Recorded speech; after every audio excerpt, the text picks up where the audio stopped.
नमस्कार दोस्तों, मैं मनोज शर्मा बैंको कैरियर एकेडमी के अंतर्गत आप सभी का तहे दिल से हार्दिक अभिनंदन करता हूं। दोस्तों, आप सभी से अनुरोध है इस चैनल को आप ज़्यादा से ज़्यादा शेयर करें, लाइक करें, सब्सक्राइब करें। आप लोगों का अपार स्नेह है और प्रेम के कारण आज बैंको परिवार है वो दिनों दिन प्रगति कर रहा है और साथियों आपका प्रेम स्नेह इसी प्रकार से बना रहे। और हम पिछली कक्षा में चर्चा कर रहे थे आपकी वाच्य के बारे में और हमने पढ़ा था वाच्य का मतलब अपनी बात को कहने का तरीका या ढंग होता है। वाच्य कितने प्रकार के होते हैं? आपके 3 प्रकार के। जहां क्रिया कर्ता से संबंध रखती है उसे कर्तृवाच्य, जहां क्रिया का संबंध कर्म से हो कर्मवाच्य और क्रिया स्वतंत्र हो वहां क्या होता है? आपका भाववाच्य होता है। तो हमने पिछली क्लास के अंदर पढ़ा था दोस्तों आपका कर्तृवाच्य पढ़ा था। तो आज हम पढ़ेंगे साथियों आपका कौन सा वाच्य? कर्मवाच्य। तो आपका दूसरा प्रकार है कौन सा? आपका कर्मवाच्य। तो साथियों कर्मवाच्य क्या होता है? तो कर्मवाच्य को इंग्लिश में क्या कहा जाता है? आपका पैसिव वॉइस कहा जाता है। तो कर्मवाच्य है वो इंग्लिश में कहलाता है आपका पैसिव वॉइस। क्या कहलाता है? आपका पैसिव वॉइस कहलाता है। तो कर्तृवाच्य में क्रिया का संबंध कर्ता से होता है, कर्मवाच्य में क्रिया का संबंध किससे होता है? आपका कर्म से होता है। जैसा नाम है वैसी आपकी परिभाषा है। जहां वाक्य में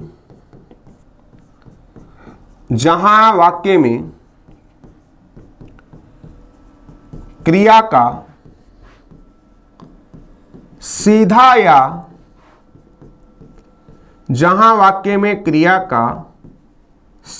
या प्रत्यक्ष संबंध, जहां वाक्य में क्रिया का सीधा या प्रत्यक्ष संबंध कर्म से होता है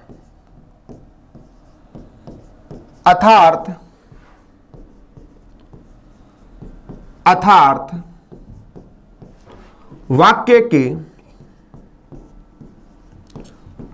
वाक्य के लिंग, वचन व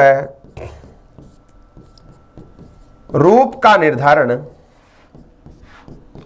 लिंग वचन व रूप का निर्धारण कर्म के अनुसार किया जाता है। कर्म के अनुसार किया जाता है। Short and sweet.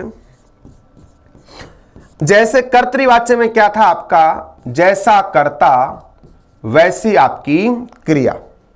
तो कर्तृवाच्य यहां जो क्रिया है दोस्तों वो किसके अकॉर्डिंग आएगी? आपकी कर्म के अकॉर्डिंग। यानी जैसा कर्म होगा वैसी आपकी क्या होगी? क्रिया होगी।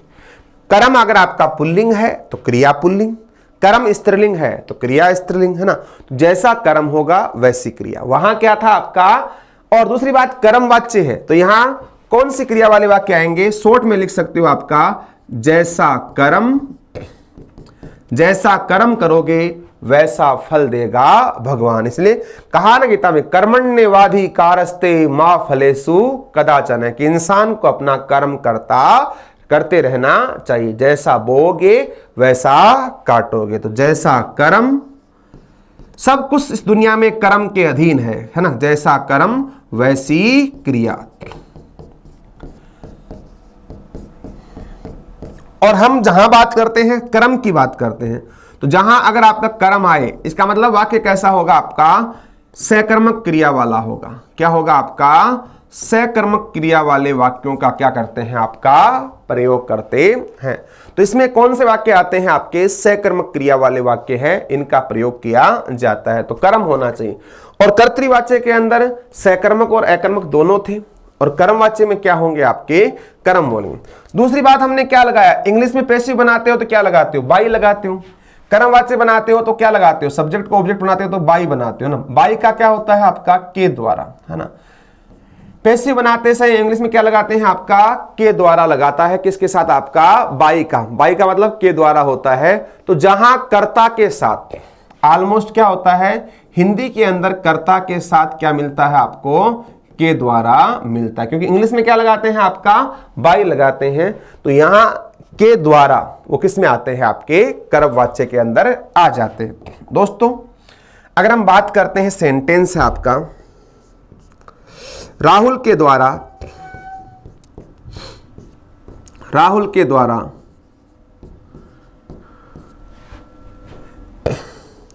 अखबार पढ़ा गया।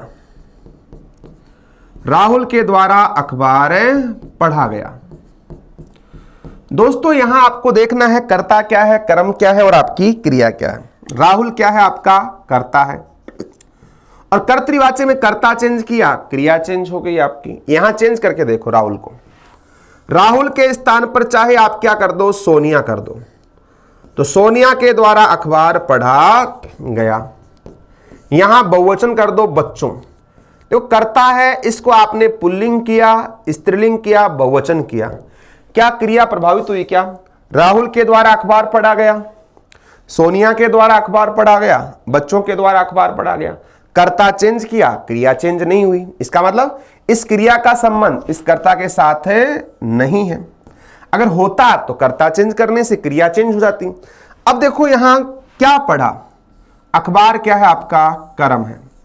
इस कर्म को चेंज करो। चेंज करने का मतलब ये नहीं कि यहां अखबार है आपने पुल्लिंग रख दिया, पुल्लिंग के स्थान पर स्त्रीलिंग शब्द का प्रयोग करना है। आपको लिंग का भी पता होना चाहिए। और देखो अखबार पढ़ा गया, अगर आपने लिख दिया पाठ, तो पाठ भी क्या होगा, पढ़ा गया। लेकिन लिखो कविता, कविता क्या है, आपका स्त्रीलिंग है, कविता पढ़ी गई। कविता क्या है, आपका स्त्रीलिंग है, तो अपोजिट जेंडर लिखना है। और किसी शब्द का जेंडर पता करने के लिए क्या करना होगा, ध्यान रखना, किसी शब्द का जेंडर पता करने के लिए कि उसका लिंग क्या है, लिंग ज्ञात करने के, ध्यान रखना, जिस शब्द का आप लिंग ज्ञात करना चाहते हो उसके पहले क्या लगा दो, विशेषता। जिस शब्द का आप लिंग ज्ञात करना चाहते हो उसके पहले क्या लगा दो, आपकी विशेषता। या फिर जिस शब्द का आप लिंग ज्ञात करना चाहते हो उसके पहले क्या लगा दो, विशेषण। या फिर उस शब्द के बाद में क्या लगा दो, क्रिया। अगर विशेषण और क्रिया अगर आपका पुल्लिंग है तो शब्द क्या होगा, पुल्लिंग। विशेषण और क्रिया अगर स्त्रीलिंग है तो आपका शब्द स्त्रीलिंग होगा। अखबार पढ़ा गया, कविता पढ़ी गई। इसका मतलब अखबार पुल्लिंग है, कविता स्त्रीलिंग है। देखो अच्छा अखबार, अच्छी कविता। पंखा चलता है या चलती है, चलता है। दूध कैसा होता है, मीठा या मीठी, मीठा होता है। इमली कैसी होती है, खट्टी या खट्टा, खट्टी। तो शब्द है उसका जेंडर आप इस प्रकार से कर सकते हो। अगर आपको इतनी सी जानकारी है तो 99% आपका लिंक टॉपिक है उसका प्रश्न गलत नहीं होगा। क्योंकि वैसे तो आपका अलग अलग होते हैं, बहुत सारे कुछ शब्द हैं उसमें आपको विवाद की स्थिति बन सकती है। बाकी विवाद क्यों होता है, क्योंकि हिंदी में लिंग 2 होते हैं, पुल्लिंग स्त्रीलिंग। अंग्रेजी में कितने हैं, 4 हैं, मैस्कुलिन, फेमिनिन, न्यूटर और कॉमन। और हम बात करते हैं संस्कृत के कितने हैं, आपके 3 हैं, पुल्लिंग, स्त्रीलिंग और आपका नपुंसकलिंग। इस कारण हो जाता है। तो आपका राहुल के द्वारा अखबार पढ़ा गया, इसमें क्या है, आपका कर्मवाच्य है, क्योंकि क्रिया किससे चेंज हो रही है, आपकी कर्म से चेंज हो रही है। जैसे लिख दिया मैंने, सोहन के द्वारा, या ऐसा ले लिया, दिव्या के द्वारा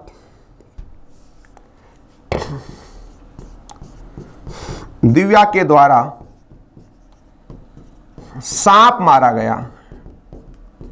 दिव्या के द्वारा सांप मारा गया। दिव्या के द्वारा क्या मारा गया, आपका सांप मारा गया। अब दिव्या को चेंज कर दो, राहुल के द्वारा सांप मारा गया, बच्चों के द्वारा सांप मारा गया, दिव्या के द्वारा सांप मारा गया। कर्ता चेंज किया, क्रिया चेंज नहीं हुई। अब सांप क्या है, आपका कर्म है, कर्म चेंज करो। तो सांप पुल्लिंग है और यहां क्या लिख दो, नागिन। तो नागिन मारी गई, तो नागिन मारी गई। आप कर्म चेंज करोगे तो क्रिया क्या हो जाएगी, आपकी चेंज हो जाएगी। इसका मतलब क्रिया है, इसका संबंध किससे है, आपका कर्म से। और दूसरी बात, जो कर्ता है उसके बाद में आपको लगभग क्या मिलेगा, आपको के द्वारा आपको मिलेगा। और क्रिया का संबंध है वो कर्ता से नहीं होगा। तो ऐसे सेंटेंस है वो किस में आते हैं, आपके कर्मवाच्य में आते हैं। चाहे इतने बना सकते हो, सोहन के द्वारा अखबार पढ़ा गया, सोनिया के द्वारा कविता पढ़ी गई, मोहन के द्वारा सांप मारा गया, बच्चों के द्वारा नागिन मारी गई, है ना। तो ये सेंटेंस किसमें आते हैं, आपके कर्मवाच्य के अंदर आते हैं। दोस्तों इस कर्मवाच्य को हम बात करते हैं, 2 भेद होते हैं। कर्मवाच्य के कितने भेद होते हैं, आपके 2 भेद होते हैं। कर्मवाच्य है उसके दो भेद होते हैं।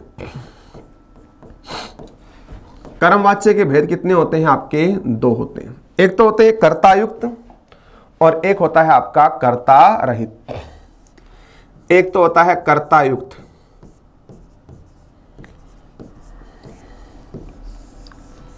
एक होता है कर्ता रहित। कर्तायुक्त और एक क्या होता है आपका? कर्ता रहित। युक्त का मतलब क्या होता है? साथ। युक्त का मतलब क्या होता है? साथ। और रहित का मतलब क्या होता है आपका? बिना। रहित का मतलब क्या होता है आपका? बिना। तो यहां कर्तायुक्त में क्या कहा गया है कि कई बार क्या होता है, कर्मवाच्य में कर्ता साथ भी आता है और कर्ता के बिना भी क्या होता है आपका? कर्मवाच्य होता है। देखो कर्तायुक्त में क्या दे रखा है एनसीईआरटी के अंदर, ध्यान रखना। जैसे आपका कोई वाक्य आ गया, नरेंद्र ने मिठाई खाई। नरेंद्र ने मिठाई खाई। हमने इनका जिक्र पिछली क्लास के अंदर भी किया था। नरेंद्र ने मिठाई खाई, ये कहां दिया है आपका?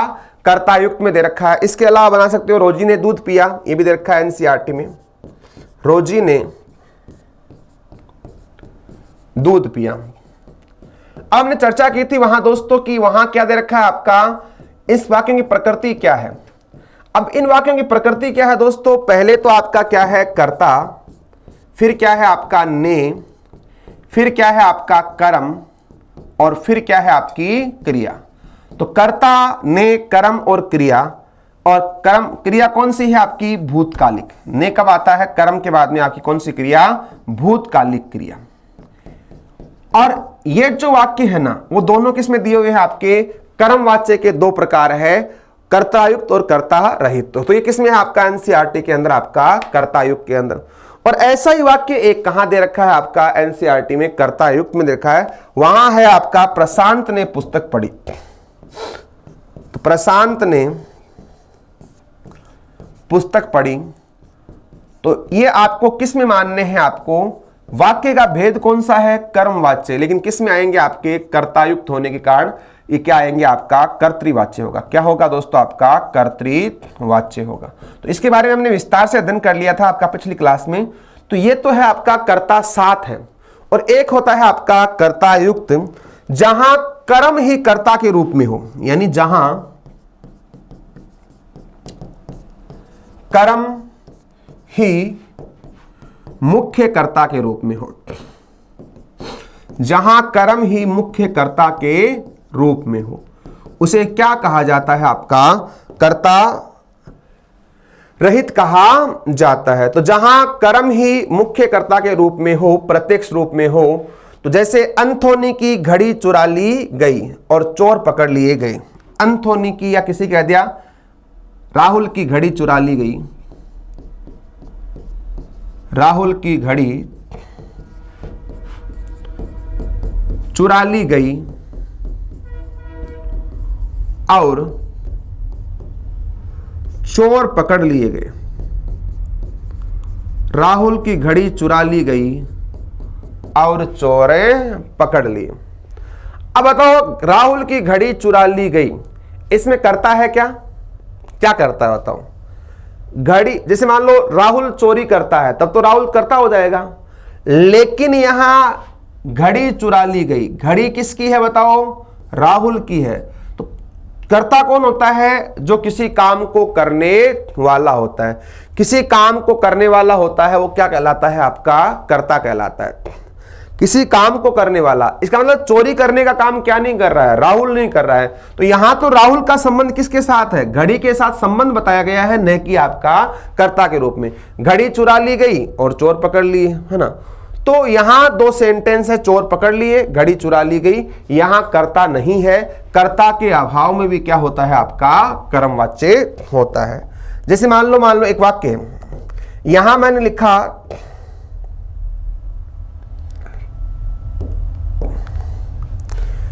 अब मान लो कर्मवाच्य में आपने यहां क्या बनाया? आपका दिव्या के द्वारा सांप मारा गया। अब मान लो इसको दिव्या के द्वारा इसको हटा दिया, सीधा लिख दिया। या मैंने कहा राहुल के द्वारा अखबार पढ़ा गया, है ना। तो ये कर्मवाच्य है। और इसमें राहुल के द्वारा हटा दिया और सीधा लिख दिया अखबार पढ़ा गया। कर्ता को अगर हिडन कर दिया, ऐसा लिख दिया आपका अखबार पढ़ा गया, अखबार पढ़ा गया। जैसे मान लो वाक्य था बच्चों के द्वारा या बालक के द्वारा पुस्तक फाड़ दी गई, है ना। वाक्य क्या था आपका, बालक के द्वारा पुस्तक फाड़ दी गई, है ना। बालक के द्वारा पुस्तक फाड़ दी गई, ये सेंटेंस था। अब दोस्तों इसके अंदर क्या है, बालक के द्वारा पुस्तक फाड़ दी गई, इसमें बालक के द्वारा कर्ता हो गया, पुस्तक कर्म है, फाड़ दी गई ये क्या है आपका क्रिया है ना।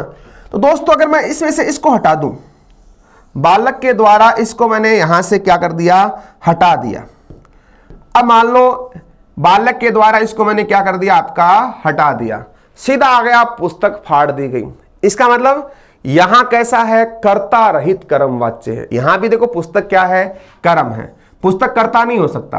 अखबार क्या है, कर्म है, तो घड़ी क्या है, कर्म है। तो कई बार सेंटेंस ऐसा भी आता है जहां आपका क्या नहीं हो, कर्म नहीं हो, कर्ता नहीं हो, उसे भी क्या कहते हैं, आपका कर्मवाच्य कहते हैं। लेकिन जरूरी है ये कर्म होना चाहिए। सकर्मक क्रिया आती है किसमें, आपकी कर्मवाच्य में। तो ये आपके दो प्रकार हो गए, आपका कर्तृवाच्य और आपका कर्मवाच्य। नेक्स्ट पढ़ते हैं दोस्तों आपका भाववाच्य। वाच्य का तीसरा प्रकार है कौन सा, आपका भाववाच्य। कौन सा है, आपका भाववाच्य है। तीसरा प्रकार है आपका भाववाच्य। तो इसमें क्या होता है दोस्तों, जहां वाक्य में क्रिया का संबंध न तो कर्ता से होता है न आपका कर्म से। लिख सकते हो आप साथ में, जहां वाक्य में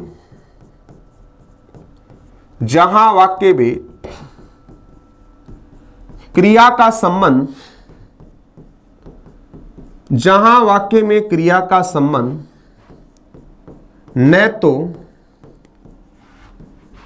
कर्ता से होता है, जहां वाक्य में क्रिया का संबंध न तो कर्ता से होता है और न ही कर्म से होता है। जहां वाक्य में क्रिया का संबंध न तो कर्ता से होता है न कर्म से होता है, अर्थात क्रिया स्वतंत्र व भाव प्रधान होती है। अर्थात क्रिया स्वतंत्र व भाव प्रधान होती है। अर्थात क्रिया स्वतंत्र व भाव प्रधान होती है।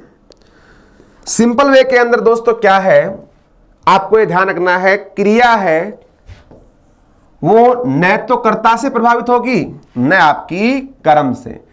ऐसा प्रश्न आया हुआ है एग्जाम में कि किस वाक्य में क्रिया क्या होती है, आपकी स्वतंत्र होती है। तो ध्यान रखना, भाववाच्य है, इसमें क्रिया क्या होती है, आपकी स्वतंत्र है। तो ये एग्जाम के अंदर आपका आया हुआ है, प्रश्न पूछा गया था किस वाच्य में क्रिया है वो आपकी भाव प्रधान होती है, तो आपकी क्या होती है, भाववाच्य के अंदर आती है। तो ये प्रश्न कई बार आ चुका है एग्जाम में, इसको आपको क्या रखना है, ध्यान रखना है। दोस्तों ये प्रश्न भी आया था एक बार एग्जाम में कि भाववाच्य में क्रिया कैसी होती है। ऑप्शन में आ गया एक वचन, अन्य, पुरुष, पुल्लिंग। तो ये भी ध्यान रखना, भाववाच्य में क्रिया क्या लिख सकते हो, इसके अंदर जो क्रिया है भाववाच्य में, तो भाववाच्य के अंदर जो क्रिया है उसका स्वरूप हमेशा आपको एक वचन, अन्य पुरुष,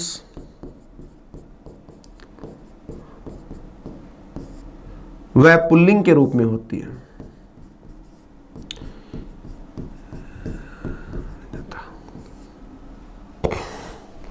और ध्यान रखना, भाववाच्य में क्रिया है वो कभी क्या नहीं होगी, बहुवचन नहीं होगी, कभी आपकी स्त्रीलिंग नहीं आएगी।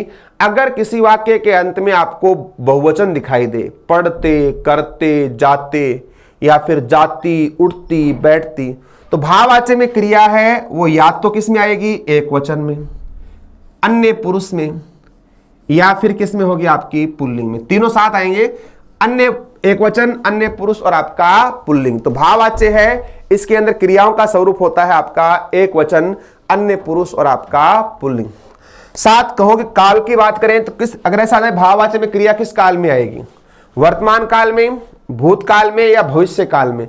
तो ऐसी कंडीशन में आपको क्या करना है दोस्तों, भूतकाल करना है। भाववाच्य के अंदर जो क्रिया है वो किस काल के अंदर आएगी, आपकी भूतकाल के अंदर आएगी। तो चार बातें आपको ध्यान रखनी है कि भाववाच्य है, उसके अंदर क्रिया है, उसका वचन होगा आपका एक वचन, पुरुष होगा कौन सा आपका अन्य पुरुष, लिंग कौन सा होगा आपका पुल्लिंग, और किस में होगी आपकी भूतकाल में। तो ये प्रश्न एग्जाम की दृष्टि से कई बार आ चुका है दोस्तों, ये भी अपने आप में क्या है, बेहद इंपॉर्टेंट है। अगर हम बात करते हैं, देखो आपकी कर्तृवाच्य, कर्तृवाच्य में सकर्मक और अकर्मक दोनों प्रकार के वाक्य आते थे।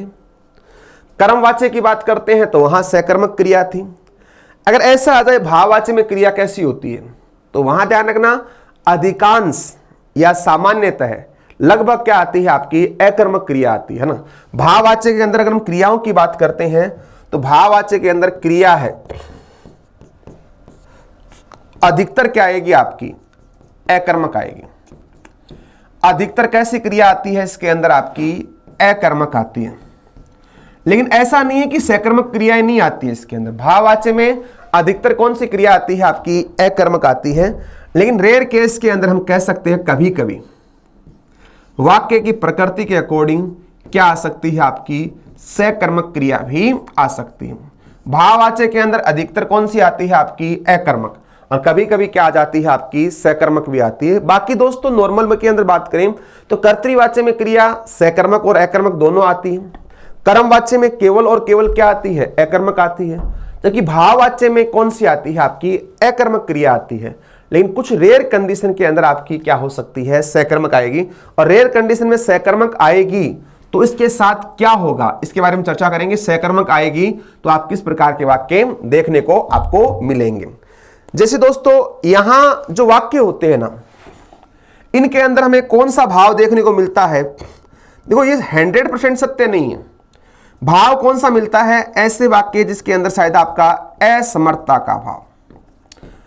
असमर्थता का मतलब होता है जो किसी काम को करने में क्या नहीं हो, आपका सक्षम नहीं हो, है ना। ऐसे भाव वाले वाक्य आते हैं। या फिर आप कह सकते हो विवशता का जो भाव है वो आपको इन प्रकार के वाक्यों में देखने को मिल सकता है। असमर्थता या विवशता का भाव है। ऐसा नहीं है कि असमर्थता आपके भाववाच्य में आते हैं और असमर्थता आपका कर्तृवाच्य में भी आ सकता है, कर्मवाच्य में। एग्जाम की दृष्टि से लगभग आपका यहां पूछते हैं, लेकिन आपको देखना है कर्ता और कर्म चेंज करके देखना है।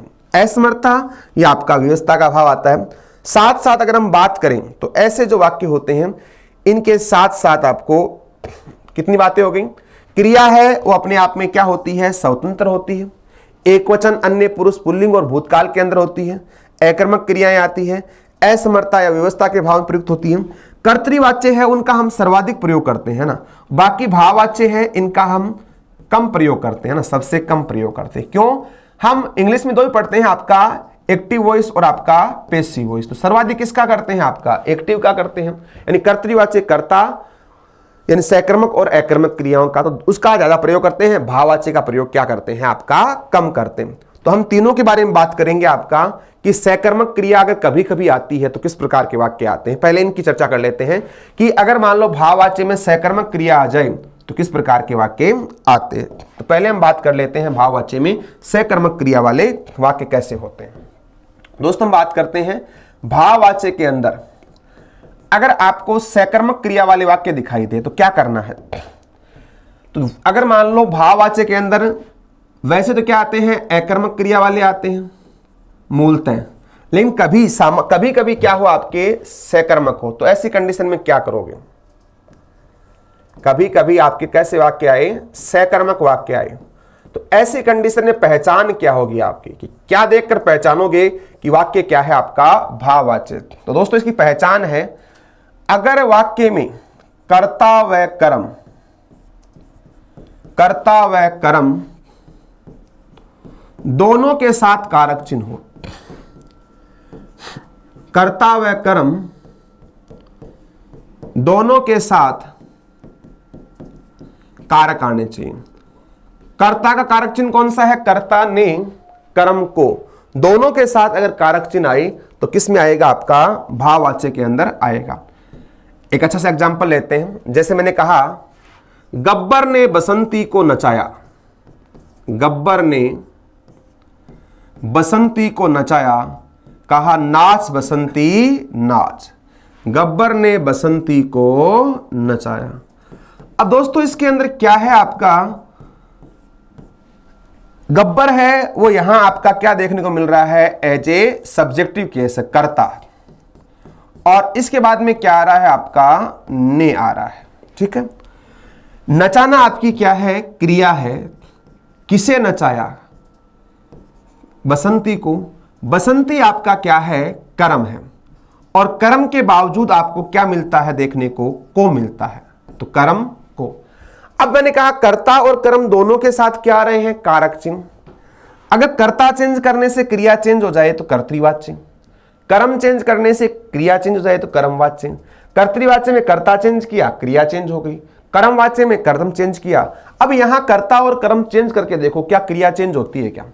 आप तीन शब्द ले लो, एक पुल्लिंग, एक स्त्रीलिंग, एक आपका बहुवचन, तीनों ले लो चेंज करने के लिए। एक तो ले लिया राहुल, ये पुल्लिंग है। एक ले लिया आपने सोनिया, ये आपका स्त्रीलिंग है। और एक ले लिया आपका बच्चों, ये क्या है? आपका बहुवचन। इसको कर्ता के रूप में चेंज करके देखो क्या क्रिया चेंज होती है क्या? राहुल ने बसंती को नचाया, सोनिया ने बसंती को नचाया, बच्चों ने बसंती को नचाया। आपने कर्ता चेंज किया, क्रिया पर कोई प्रभाव नहीं पड़ा। फिर कर्म चेंज करके देखो, या कर्म से चेंज हो रही है क्या आपकी क्रिया? यहां कर्म क्या है? आपका बसंती। इसको चेंज करो आप, तो गब्बर ने राहुल को नचाया, गब्बर ने सोनिया को नचाया, और गब्बर ने बच्चों को नचाया। तो यहां कर्ता चेंज किया, कर्म चेंज किया, क्रिया प्रभाव नहीं। इसका मतलब एक क्रिया है, इसका कोई किसी के साथ संबंध नहीं है, अर्थात क्रिया क्या है? आपकी स्वतंत्र। क्रियाओं का रूप कौन सा बताओ? नचाया पुल्लिंग है या स्त्रीलिंग? पुल्लिंग है। कौन सा वचन है? एक वचन है। और किस काल में आ रहा है? भूतकाल में। और कौन सा पुरुष है? आपका अन्य पुरुष। कहा था ना कि भूतकाल में क्रिया कौन सी आती है? इसके अंदर आपकी एक तो भूतकालिक क्रिया आती है, इसके अलावा किस पुरुष में आती है? अन्य पुरुष में आती है, क्योंकि अन्य पुरुष गब्बर न तो मैं हूं और न आप हो। कौन सा पुरुष है? आपका अन्य पुरुष। क्रिया किस रूप में आती है? आपकी पुल्लिंग रूप में आती है। और किस वचन में आती है? आपकी एक वचन में। तो क्रिया है वो आपको भूतकालिक, अन्य पुरुष, पुल्लिंग और एक वचन के रूप में देखने को मिली। ऐसे सेंटेंस आप और चाहे जितने बना सकते हो। एग्जाम में कई बार आ चुका है दोस्तों, वो वाक्य कौन सा है? वही आता है एग्जाम में, राम ने रावण को मारा। राम ने रावण को मारा, तो राम ने रावण को मारा। यहां भी क्या है आपका? देखो, कर्ता ने कर्म को, तो कर्ता ने कर्म को आप चाहे इतने बना सकते हो। राम ने रावण को मारा, या ऐसा कह सकते हो सल्लू ने कैटरीना को पीटा। सल्लू ने कैटरीना को पीटा। यह भी क्या है? आपका भाववाचक है। सल्लू ने कैटरीना को पीटा, तो कर्ता ने कर्म को। तो इस प्रकार के वाक्य होते हैं जो सकर्मक होते हुए भी किस में आते हैं? आपके भाववाच्य के अंदर आते हैं। तो ये तो कई बार आ चुका है, ये आपका एग्जाम की दृष्टि से वेरी इंपॉर्टेंट फैक्ट है, क्योंकि हम क्या कर देते हैं इसमें? कर्मवाच्य कर देते हैं, क्योंकि हमारा क्या देखा हुआ होता है? कर्म। तो क्या करके आ जाते हैं? कर्म। तो ये कर्मवाच्य नहीं होता है, आपका क्या होगा? भाववाच्य होगा। नेक्स्ट हम पढ़ते हैं, इसमें हमने बात की थी कि असमर्था या विवशता वाले वाक्य आते हैं। दूसरा कौन सा बात की थी हमने? इसमें असमर्था के भाव वाले वाक्य आते हैं। और यहां जो क्रिया होगी दोस्तों वो कौन सी होगी? आपकी अकर्मक क्रिया होगी। क्या होगी? आपकी अकर्मक क्रिया होगी। तो असमर्था वाले वाक्य आते हैं, उनके अंदर क्रिया कौन सी होती है? आपकी अकर्मक क्रियाएं पाई जाती है। अब दोस्तों यहां क्या होगा? किस प्रकार के वाक्य आएंगे आपके सामने? जैसे मैंने कहा राहुल से चला नहीं जाता, राहुल से चला नहीं जाता, राहुल से चला नहीं जाता, राहुल से चला नहीं जाता। एक ऐसा वाक्य है आपका, देखते हैं। राहुल यहां क्या है दोस्तों, कर्ता है। बाद में क्या आ रहा है, से, फिर चलना, ये क्रिया है, चला ये क्रिया है। इसका मतलब इसमें क्या नहीं है आपका, कर्म में नहीं है, और नहीं आ रहा है, असमर्थता का भाव आ रहा है। अब देखो कर्ता चेंज करके देखो, क्रिया चेंज होती है क्या। राहुल के स्थान पर कोई 3 लिख लो, कोई 3 शब्द लिख लो। जैसे मैंने लिख दिया पुष्पा, स्त्रीलिंग हो गया, राहुल क्या है, पुल्लिंग, और बच्चे क्या है आपका, बहुवचन। कर्ता चेंज करो आप, राहुल से चला नहीं जाता, पुष्पा से चला नहीं जाता, और बच्चों से चला नहीं जाता। कर्ता आपने चेंज किया। अब कर्ता चेंज करने से आपकी क्रिया प्रभावित हुई क्या, नहीं हुई। इसका मतलब इस क्रिया का इस कर्ता के साथ कोई संबंध नहीं है। कर्म है क्या इसके अंदर, चलना आपकी क्या है, क्रिया है, और सेंटेंस में क्या नहीं है आपका, कर्म है नहीं। देखो कर्ता से क्रिया का कोई संबंध है नहीं, सेंटेंस में कर्म दिया हुआ नहीं है, इसका मतलब कौन सा बच गया आपका, भाववाच्य बच गया, ठीक है ना। तो ये कैसा है आपका, भाववाच्य। और दूसरी बात देखो, यहां अंत में क्या आया, जाता है ना। कभी आपने जाती जाते इस प्रकार से नहीं आएंगे, जाता आएगा। और अगर मान लो ऐसा वाक्य होता, इसको मैं चेंज कर देता हूं, ये तो क्या है आपका, भाववाच्य, क्या है आपका, भाववाच्य। और अगर मान लो ऐसा लिख दिया, राहुल चल नहीं सकता, अगर मान लो ऐसा आ गया, मान लो इसके स्थान पर चेंज कर दिया ऐसा, अगर राहुल चल नहीं सकता, और आप सोच रहे हो कि यहां भी क्या आ रहा है, चल नहीं, असमर्थ आ रहा है, चल नहीं सकता, राहुल चल नहीं सकता। अब इसमें आप भाववाच्य मत कर देना, गलती मत कर देना। अब यहां आपने कर्ता चेंज किया, क्रिया चेंज नहीं हुई। यहां कर्ता चेंज करोगे, देखो राहुल चल नहीं सकता तो पुष्पा चल नहीं सकती, और बच्चे चल नहीं सकते। यहां क्रिया है किससे चेंज हो रही है आपकी, एज ए कर्ता से। तो ये आपका भाववाच्य नहीं है, ये फिर क्या हो जाएगा आपका, कर्तृवाच्य हो जाएगा। तो हर नकारात्मक शब्द आने वाले वाक्य क्या नहीं होते दोस्तों, आपके भाववाच्य नहीं होते। इसको आप विशेष रूप से ध्यान रखना। चला नहीं जाता, खाया नहीं जाता, बैठा नहीं जाता, उठा नहीं जाता, सहा नहीं जाता, इस प्रकार के जो सेंटेंस है वो एग्जाम में 5 ध्यान रखना। ये लगभग एग्जाम में ही आता है कि खाया नहीं जाता, पिया नहीं जाता, बैठा नहीं जाता, सोया नहीं जाता, रहा नहीं जाता, इस प्रकार के सेंटेंस है वो आपको आते हैं। लेकिन ध्यान रखना, क्रिया कर्ता से चेंज नहीं होनी चाहिए, और दूसरा वाक्य में कर्म नहीं होना चाहिए। अगर वाक्य में क्रिया कर्ता से चेंज हो जाएगी या कर्म है तो वाक्य की प्रकृति बदल जाएगी। हर एक समान दिखने वाला चीज सोना नहीं होती। इंग्लिश में कहा था ना कि all that glitters is not gold. तो एक कहावत है आपकी इंग्लिश में, all that glitters is not gold. तो हर चमकने वाली चीज क्या नहीं होती आपकी, सोना नहीं होती। इसलिए मैंने कहा है कि आपको प्रत्येक शब्द पर गौर करना है। 3 बातें हैं, कर्ता कर्म क्रिया की पहचान करनी है, देखना है क्रिया है उसका अस्तित्व किससे बना हुआ है, किसके साथ क्रिया का संबंध स्थापित होता है या नहीं होता। हर असमर्थ वाक्य है वो आपका भाववाचक नहीं हो सकता। तो यहां देखो असमर्थता है, फिर भी क्या हो गया आपका, अगर ऐसा होता इसको के द्वारा लगाकर कर्म जोड़ देते तो क्या बन जाता आपका, कर्मवाच्य बन जाता। तो राहुल से चला नहीं जाता, और बनाओ बुढ़िया से, ऐसा लिख लो, सोहन से हंसा नहीं जाता, सोहन से हंसा नहीं जाता। कर्ता चेंज करोगे, क्रिया क्या नहीं होगी आपकी, चेंज नहीं होगी। अब मोनिका से हंसा नहीं जाता, बच्चों से हंसा नहीं जाता, बना सकते हो आप। ऐसे लिख सकते हो, बुढ़िया से चला नहीं जाता, बुढ़िया से चला नहीं जाता। ये आपका क्या है दोस्तों, भाववाच्य है। ये क्या है आपका, भाववाच्य। कर्ता चेंज करोगे, देखो बुढ़िया स्त्रीलिंग है, क्रिया क्या आ रही है, पुल्लिंग। क्रिया अगर आता ना, अगर ऐसा होता बुढ़िया चल नहीं सकती तो कर्तृवाच्य थी, बूढ़ा चल नहीं सकता और बच्चे चल नहीं सकते। सोहन हंस नहीं सकता, सोनिया हंस नहीं सकती और बच्चे हंस नहीं सकते, वहां क्या हो जाता आपका, कर्तृवाच्य। यहां देखो कर्ता चेंज कर लो, सोहन से हंसा नहीं जाता, पुष्पा से हंसा नहीं जाता, बच्चों से हंसा नहीं जाता, कर्ता चेंज करने पर भी आपकी क्या नहीं होगी, क्रिया चेंज नहीं होगी। तो दूसरे प्रकार के इस प्रकार के आपके वाक्य आते हैं। तो दो प्रकार के वाक्य हो गए, कर्ता प्लस ने, और फिर आपके ये भी आपके एग्जाम की दृष्टि से वेरी इंपॉर्टेंट है। लगभग एग्जाम में 10 में से 90% यानी 100 में से 90% एग्जाम के चांसेस बनते हैं कि जो प्रश्न आता है वो आपका यहीं से पूछा जाता है ना। तो इसको विशेष रूप से ध्यान रखना कि 90% एग्जाम में जो प्रश्न आएगा वो आपको यहां से पूछा जाएगा। तीसरी प्रकृति और क्या बन सकती है दोस्तों, कई बार क्या होता है पॉजिटिव सेंटेंस भी आ जाता है।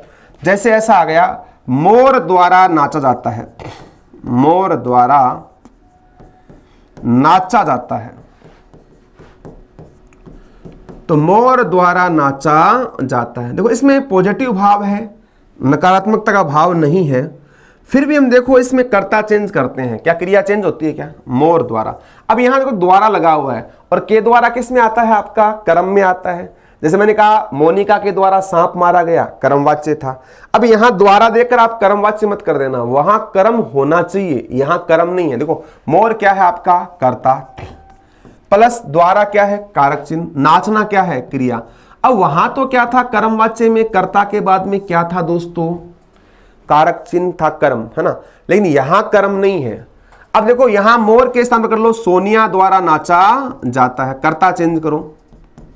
राहुल द्वारा नाचा जाता है, बच्चों द्वारा नाचा जाता है, कर्ता चेंज किया, क्रिया क्या नहीं हो रही, चेंज नहीं हो रही। इसका मतलब ये भी आपका क्या है भाववाच्य, ये भी क्या हो जाएगा आपका भाववाच्य हो जाएगा। तो अगर मान लो ये तो आपका क्या है भाववाच्य, क्योंकि क्रिया है वो कर्ता से चेंज हो नहीं रही है और कर्म सेंटेंस में है नहीं। तो इस प्रकार के सेंटेंस है, जैसे राहुल द्वारा हंसा जाता है, बच्चों द्वारा, सांप द्वारा रेंगा जाता है, पक्षी द्वारा उड़ा जाता है। इस प्रकार के जो वाक्य हैं वो भी आपके भाववाच्य के अंतर्गत आते हैं, है ना। तो कहने का मतलब अगर मान लो ऐसा होता, मोर नाचता है, मोर नाचता है, तो क्या बन जाएगा आपका कर्तृवाच्य। तो मोर नाचता है ये क्या बन जाएगा आपका कर्तृवाच्य। क्यों, सोनिया नाचती है, राहुल नाचता है और बच्चे आपका नाचते हैं। तो यहां क्रिया है वो किससे चेंज हो रही है, आपकी कर्ता से। तो कौन सा वाच्य हो जाएगा आपका कर्तृवाच्य हो जाएगा। बाकी कर्ता के बाद में कारक चिन्ह आ जाए के द्वारा के रूप में, और अगर सेंटेंस में कर्म नहीं हो तो ऐसी कंडीशन में आपको क्या मानना है, आपका भाववाच्य। ऐसा मत सोच लेना कि यहां द्वारा आ रहा है और द्वारा किस में आता है, आपका कर्म कारक में आता है। तो हर द्वारा शब्द है वो कर्म कारक में नहीं आएगा। वाक्य है उसकी अलग अलग क्या होती है, आपकी प्रकृति होती है। सेंटेंस चेंज बाय कर्ता तो आपका कर्तृवाच्य, सेंटेंस चेंज बाय आपका ऑब्जेक्ट आपका क्रमवाच्य, और सेंटेंस आपका स्वतंत्र रहे, क्रिया के साथ कोई अस्तित्व नहीं हो, उसे क्या कहा जाता है दोस्तों, आपका भाववाच्य कहा जाता है। तो साथ ही हमने चर्चा की थी आपकी सभी के बारे में, कर्तृवाच्य, कर्मवाच्य और आपका भाववाच्य। जो दोस्तों हमने पढ़ा है उसको एक बार आपके सामने क्या कर लेते हैं, रिपीट कर लेते हैं। जो आपकी 2 क्लासें हुई है अगर हम रिपीट करते हैं तो मात्रे और मात्रे आपका अधिकतम से अधिकतम 3-4 मिनट की आपकी विषय वस्तु है। जो पढ़ा है वाच्य उसको इंग्लिश में क्या कहा जाता है, आपका वॉइस कहते हैं। और अगर हम बात करते हैं वाच्य जो शब्द है वो किससे बनता है, वच, और वच का मतलब होता है आपका बोलना या कहना। तो अपनी बात को कहने का तरीका होता है उसे हम वाच्य कहते हैं। अगर एक ही बात को हम अलग अलग प्रकार में कह सकते हैं, जैसे मैंने कहा मैं पढ़ाता हूं, मेरे द्वारा पढ़ाया जाता है। तो व्याकरणिक दृष्टिकोण की अगर बात करते हैं तो वाच्य का मतलब होता है क्रिया का विधान करना। विधान का मतलब होता है कि वाक्य में क्रिया है उसका संबंध किसके साथ है। क्रिया अगर कर्ता के अकॉर्डिंग आती है तो कर्तृवाच्य, कर्म के अकॉर्डिंग आती है तो कर्मवाच्य, क्रिया अपने स्वतंत्र अस्तित्व को स्थापित करती है अर्थात आपका भाववाच्य। 3 प्रकार के होते हैं, कर्तृवाच्य, कर्मवाच्य और आपका भाववाच्य। कर्तृवाच्य वो होता है जहां क्रिया का संबंध कर्ता से होता है, क्रिया का जो लिंग वचन है वैसा ही किसका होगा, आपका कर्ता का। क्रिया कर्ता को चेंज करने से क्रिया आपकी क्या हो जाती है, चेंज। इसमें सकर्मक और आपके अकर्मक दोनों प्रकार के वाक्य आते हैं। जैसे मोहन अखबार पढ़ता है, मोनिका अखबार पढ़ती है, बच्चे अखबार पढ़ते हैं, ये आपके सकर्मक क्रिया वाले हैं। पूजा हंसती है, राहुल हंसता है और मोहन हंसता है, बच्चे हंसते हैं, आपके सकर्मक वाले। अकर्मक वाच्य होते हैं, नहीं आपका कर्मवाच्य होते हैं। पैसिव वॉइस होता है जहां क्रिया का संबंध कर्म से होता है, कर्म के अकॉर्डिंग ही क्रिया क्या होती है आपकी प्रभावित होती है। दो प्रकार के होते हैं, एक तो कर्तायुक्त होता है, एक आपका कर्ता रहित होता है। तो कर्तायुक्त के अंदर दो स्थिति बन जाती है, क्योंकि वहां आपका एनसीईआरटी में कर्तायुक्त कर्मवाच्य में दे रखा है, डायरेक्टली क्या होता है आपका कर्ता से भी लिंक होता है, तो उसे कर्तृवाच्य भी कह सकते हैं। कई बार सेंटेंस में क्या नहीं होता आपका कर्म नहीं होता है ना, कर्ता नहीं होता है। तो बालक के द्वारा पुस्तक फाड़ दी गई, डायरेक्टली लिया पुस्तक फाड़ दी गई, तो ऐसे किस में आते हैं आपके कर्मवाच्य में। तीसरा है आपका भाववाच्य, जहां क्रिया क्या होती है आपकी स्वतंत्र होती है, किसी के साथ कोई स्थापित संबंध नहीं होता है। तो यहां असमर्थता वाले वाक्य आते हैं, लेकिन क्रियाओं का जो स्वरूप है मूलतः आपका एक वचन, पुल्लिंग, अन्य पुरुष और आपका भूतकालिक क्रिया होती है। इसमें आपके जब क्रिया सकर्मक होगी तो कर्ता और कर्म दोनों के साथ कारक चिन्ह आएंगे, जैसे राम ने रावण को मारा, कर्ता और, या फिर कर्ता के बाद में से कारक आएगा और डायरेक्टली क्रिया आएगी। सेंटेंस कैसे आएंगे, चला नहीं जाता, पढ़ा नहीं जाता, उठा नहीं जाता, बैठा नहीं जाता, सोया नहीं जाता, रहा नहीं जाता, न जाने कितने आप सेंटेंस बना सकते हो। सेंटेंस की कोई सीमा नहीं है। मुख्य विषय वस्तु है आपकी, जो मुख्य धारा है, मुख्य जो नियम है वो आपको याद होना चाहिए। कई बार मान लो पॉजिटिव सेंटेंस के अंदर भी ऐसा वे आ जाता है कि जहां कर्ता के साथ के द्वारा आ जाए, द्वारा हम कर्मवाच्य समझते हैं, लेकिन वहां द्वारा के बाद में क्या नहीं मिलेगा आपको, कर्म नहीं मिलेगा, वहां डायरेक्टली क्या आएगी आपकी अकर्मक क्रिया। तो वो हमने क्या की है दोस्तों, चर्चा की है। तो हमने साथियों जो आपका वाच्य है, कर्तृवाच्य, कर्मवाच्य, भाववाच्य, इनके बारे में क्या पढ़ा, आपका विस्तार से अध्ययन किया। तो इसी के साथ दोस्तों ये आपका वाचिक टॉपिक है वो कंप्लीट होता है। आपको ये क्लास कैसी लगी अपनी राय कमेंट बॉक्स में जरूर से लिखिएगा, और आपसे निवेदन है इस चैनल को आप ज़्यादा से ज़्यादा क्या करें, शेयर करें, लाइक करें, सब्सक्राइब करें। मैं आपके सामने फिर से हाजिर रहूँगा दोस्तों। जय हिंद, जय भारत।